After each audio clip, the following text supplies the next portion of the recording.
Captain Vijay Yadav की बात करें तो अनपढ़ तो है नहीं, आरटीआई लगा ले, कोई सबूत है तो दिखा दें। मैं तो अभी फिर से चैलेंज करती हूँ इनको कि वो सबूत दिखाएं कि ऐसे कौन से भ्रष्टाचार हो रहे हैं। अपने समय को ये भूल गए।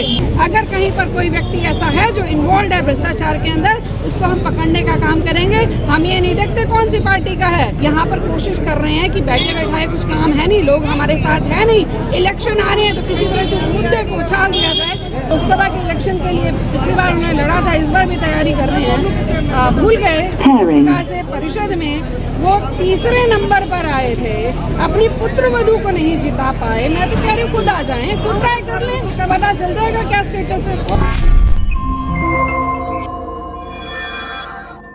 नमस्कार, आप देख रहे हैं दैनिक साथी हरियाणा। प्रदेश के टीवी चैनल्स पर अपनी पार्टी का पक्ष बेबाकी से रखने वाली इस महिला नेत्री को आपने अक्सर राजनीतिक परिचर्चाओं में जरूर देखा होगा, लेकिन शुक्रवार को जिस तरह से लोगों के बीच कैप्टन परिवार पर हमलावर नजर आई, कड़ाके की ठंड के बीच विरोधियों के पसीने जरूर छूट गए होंगे। जी हाँ, हम बात कर रहे हैं भाजपा की तेज तर्रार प्रदेश प्रवक्ता वंदना पोपली की। वंदना पोपली बीते कई सालों से एक और जहां पार्टी की मजबूत तरीके से पैरवी करती हुई दिखाई देती हैं, वहीं रेवाड़ी विधानसभा में भी लगातार उनकी सक्रियता देखी जा सकती है। शुक्रवार को रेवाड़ी शहर के गोल चक्कर स्थित विकसित भारत संकल्प यात्रा में बतौर मुख्य अतिथि शिरकत करने पहुंची श्रीमती पोपली ने जमकर पूर्व मंत्री कैप्टन अजय सिंह यादव व उनके बेटे विधायक चिरंजीव राव को आड़े हाथों लिया।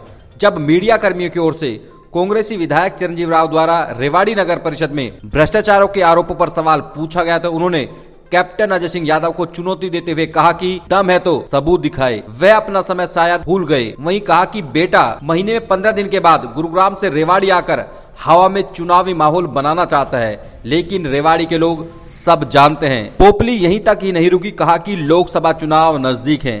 कैप्टन अपनी पुत्र वधू को रेवाड़ी नगर परिषद चुनाव में जीत दिलाना तो दूर, सम्मानजनक वोट तक नहीं दिला पाए थे, वह तीसरे स्थान पर खिसक गई थी।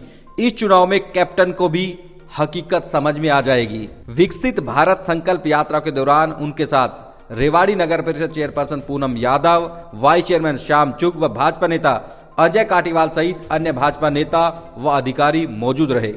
अब आपको दिखाते हैं किस तरह से रेवाड़ी से कांग्रेसी विधायक चिरंजीव राव के आरोप पर भाजपा नेत्री वंदना पोपली जहां रेवाड़ी नगर परिषद चेयरपर्सन का बचाव करती हुई दिखाई दी, वहीं कैप्टन परिवार पर पलटवार कर बता दिया कि कांग्रेस के लिए रेवाड़ी की राह इतनी आसान नहीं है जितना वह समझकर चल रहे हैं।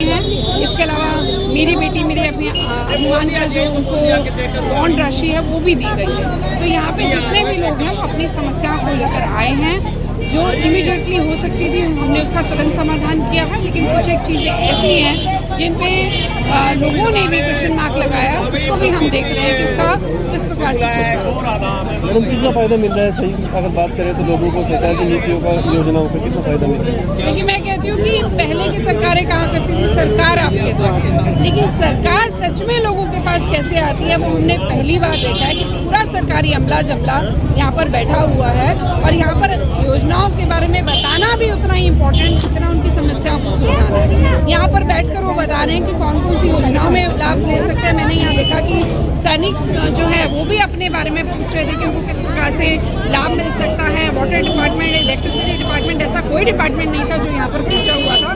तो दोनों चीज़ें हैं, समस्याओं को भी सुलझाना और दूसरा अवेयरनेस भी देना, जागरूकता भी करना और लोगों का बेनिफिट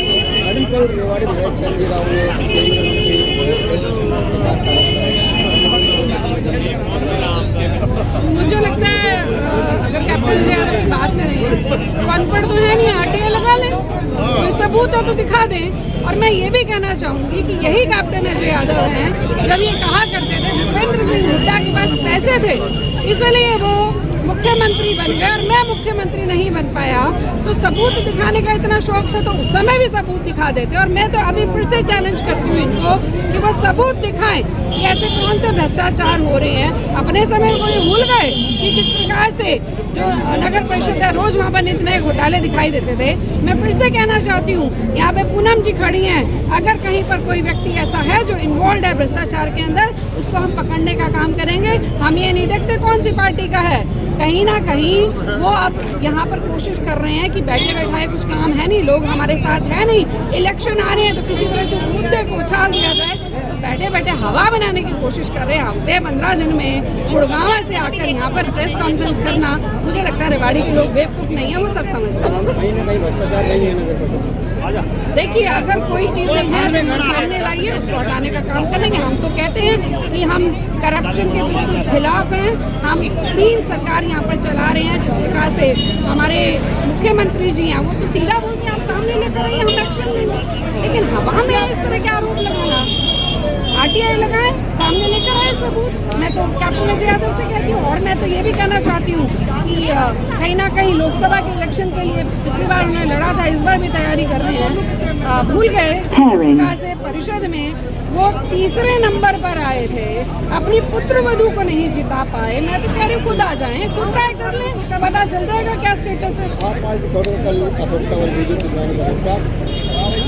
देखिए, जो भारतीय जनता पार्टी है उसकी नीतियों में पूरे देश की जनता ने अपना विश्वास जताया है। अब लोग अपना विश्वास जता रहे हैं तो हम उनका स्वागत करते हैं कि 22 जनवरी के लिए मैं पूरे भारत की जनता को, हरियाणा की जनता को, रेवाड़ी की जनता को ये संदेश देना चाहती हूँ कि ये सैकड़ों सालों के बाद ये समय आ रहा है जब रामलला टेंट से उठकर अपने मंदिर में जा रहे हैं। और आप देख पा रहे होंगे कि किस प्रकार से लोगों में जोश है, किस प्रकार से रेवाड़ी सजी हुई है, लोगों ने अपने घर सजाए हुए हैं। उनसे ये अनुरोध करना चाहूँगी कि दिवाली मनानी है, दीपक जलाने हैं, रंगोली सजानी है। ये जो समय है, हम बहुत सौभाग्यशाली हैं जो ये हमें समय देखने को मिल रहा है, तो सभी इसको पूरे जोर से, पूरे उत्साह से मनाएं।